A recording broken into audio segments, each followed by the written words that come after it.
All right, we're going to be joined now by our HogZone contributors on our HogZone panel here, Jim Harris and Kevin Luthringer. And guys, I don't think anyone's surprised by the fact that LSU beat Arkansas, but the way it went down kind of left you hoping for more.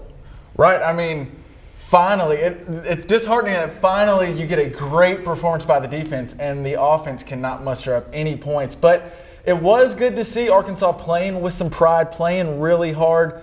But man, it does stink to lose. Yeah, it's really tough to give up a defensive performance of that level, the best of the season, and to not get it done offensively, as you point out. With 11 minutes to go, I think you have a chance when you get the ball back, and each time they had possession, the chance to go ahead, and it just seems so frustrating. Obviously, KJ Jefferson not starting was the news of 11 a.m. and then Malik Hornsby getting the keys to the offense. And, I mean, Jim, starting with you, I mean, just what was Malik not doing? Well, wasn't throwing it down the field. It looked like he was interested more in, the receivers maybe breaking open more for him so that he would throw it instead of trusting his arm and trusting the routes. And then again, though, we don't see practice. We don't know what that really looks like to these coaches. I think they expected more. I think they expected him to just let the ball go to a spot and let the receivers get to that, and he wasn't trusting it. What he did trust was his scrambles. Arkansas got nothing really out of the offense except, I think, some pretty good runs by A.J. Green a few times, and then Malik either scrambling or running keeper plays. It was, man, I hate to say it, but it was awfully high schoolish as a presentation. It felt like Harold Perkins took that game over, and he got into Malik's head. And then at one point, it just felt like Malik was so worried about not having the big screw up, we weren't taking any shots down the field at all. And that's when you saw, I don't think Cade was great when he came in, but at least he was finally challenging the defense down the field. Well, they went to him when they're down 2 scores, basically. As soon as LSU went up 13-3, that's when Pittman decided, as he said, he didn't really feel like going to Fortin until he decided to do it. It wasn't like they were sitting around at halftime apparently thinking about doing it, and he gave them a chance. I mean, I don't know if it was lucky or what, but that touchdown they scored, it did seem like the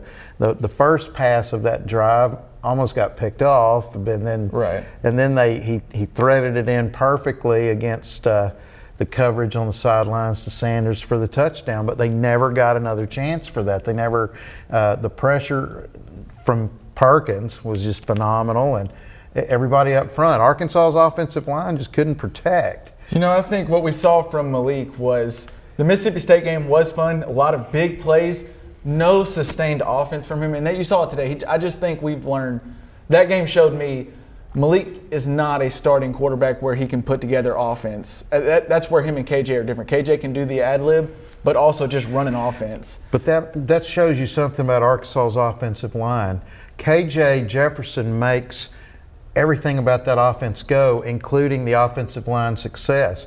And just a few weeks ago, weren't you telling me that Arkansas's offensive line was ranked way up in some? They were playing great, and 2 weeks in a row they've gotten, and Sam's brought it up, they've gotten killed. But was that more because KJ Jefferson able to do the things he's able to do, and then they really didn't play the quickness that we saw last week?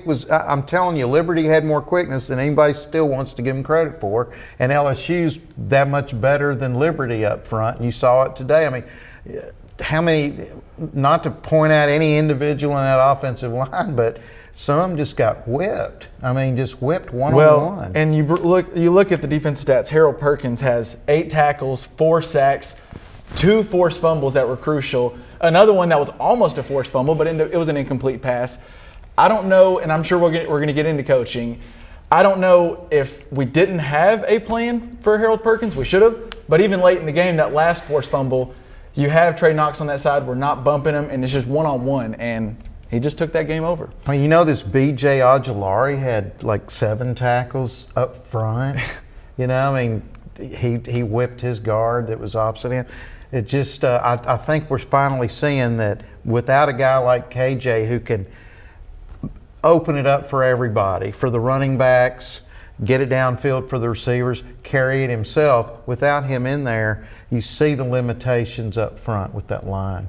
I feel like this is kind of what we're touching on, but I mean, even when KJ was playing, this team really liked to hang their hat on the running game. Yeah. It seems like it's disappeared the last 2 weeks. Is that just because there hasn't been a fully healthy KJ? Yeah. Is it the offensive line? A mix, all of the above? Well, all of it, but some of it is that today LSU could just send the house against the run against Malik. I think they were just happy to play man-to-man. They were playing back. 8 in the box a lot. Yeah, of I the mean, game. and I think they were just happy for him to be out there. I don't think they ever feared him doing anything against Well, Hornsby them never either. took a shot, never even looked downfield, And then, really. remember when they wanted to go for it on their own 24-yard line, and then they got a penalty.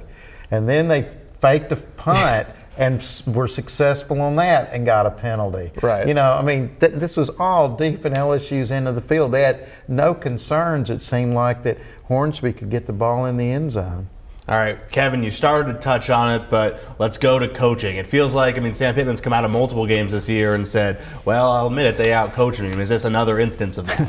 It felt like it to me. It felt like they got out-coached yet again. I don't necessarily hate going for it. I know a lot of people didn't like Sam going for it on 4th down on the 3-yard line after we get a forced fumble. But because you want to get up 10-0, but I think we weren't prepared. Barry Odom coached a great game, but Briles, I don't think the game plan made any sense to me. And there was no adjustments.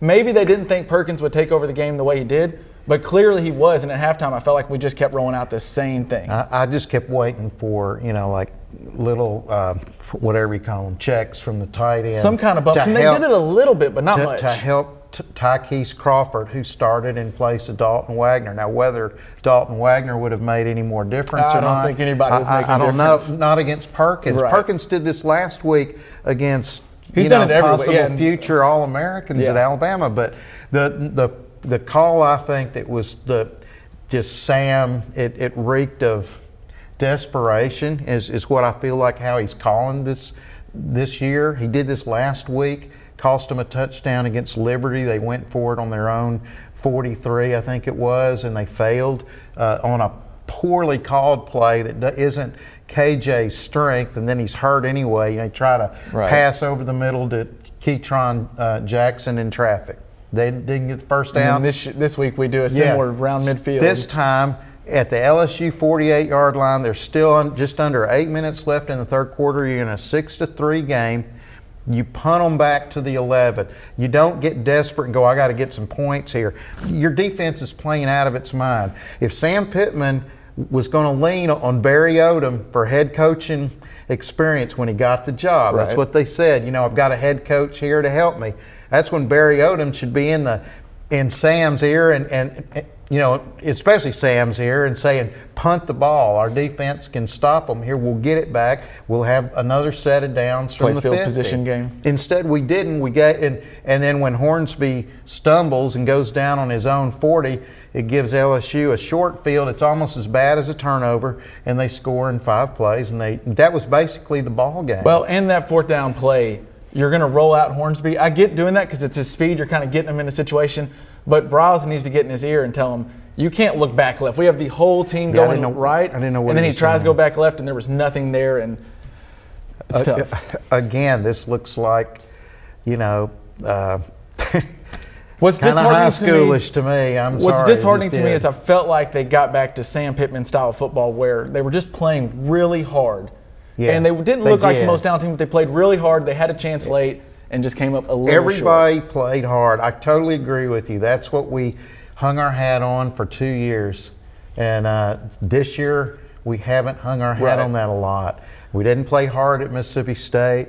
We didn't play hard at all last week. You saw how angry Pittman sort of seemed in his press conference tonight when he referred back to that game and said, only 2 people bothered to show up last week to play. I don't know what it is unless it's what we've talked about, the leadership factor. Yeah. I saw a lot of On-field leadership. yeah. I saw a lot on defense. I saw guys that we've ripped on that have had bad plays this season, but they played hard and they led. I think we might have lost this game last week where With KJ Jefferson struggling early in that first quarter, I think as Sam Pittman, you got to go in there and make the call like, look, you just don't have it. We need to get you out of the game and get you healthy. Maybe you can be back for next week. Him missing this game, if KJ's playing this week, I think Arkansas wins that game. Him being out is what lost the game for us because the defense showed up. Well, on that note, let's see if we can't wring a little bit of positivity out of this. Sam Pittman did say he fully expects KJ Jefferson back for the Ole Miss game. If you take the defensive performance we saw this week, saw what they were capable of, and throw KJ Jefferson on top of that, do you start feeling at least a little bit maybe more hopeful than you did before about the Ole Miss game? Oh, I feel a lot better because these corners really played. It was the best I've seen the defensive backs play all year. And then that defensive line was getting after Jaden Daniels all day. That defensive performance will keep you in games. And if KJ's healthy, maybe then you kind of back up the safeties. Rocket can get going again. We get back to the offense we know and love. Yeah. I do like our chances if this defense can stick around. I think if KJ plays next week and can go the whole game, I think they're going to win the game. I think that, just like I said, that LSU would probably be a little bit flat coming off a great win against Alabama. I don't expect to see Ole Miss as charged up after losing such a heartbreaker today on CBS to Alabama as they did. I mean, it was a bruising, bloody battle. I don't think their offensive line's is good. I think their defense is beaten up. They did have an off week, but I think they're going to come in a position that Arkansas, if they play the same kind of defense somehow that they did this today and take away the running game. The only thing that worries me, the running game. Look at the long carries by LSU. The defense played great, but they gave up a 31-yard yards total run. on the ground. 31-yard long run from Williams, 32 by Emery, 13 by Kane. Even Jaden Daniels had a 20-yard carry. Now, you can't give up the big plays against Ole Miss's great running backs. That's what they have. That they're not as great passing the football. I love what you said about bringing in Quincy, because I think he and McLaughlin are played good. Two good cornerbacks. Best we've probably seen lockdown cornerbacks for Arkansas in a while, and the safeties playing with more confidence.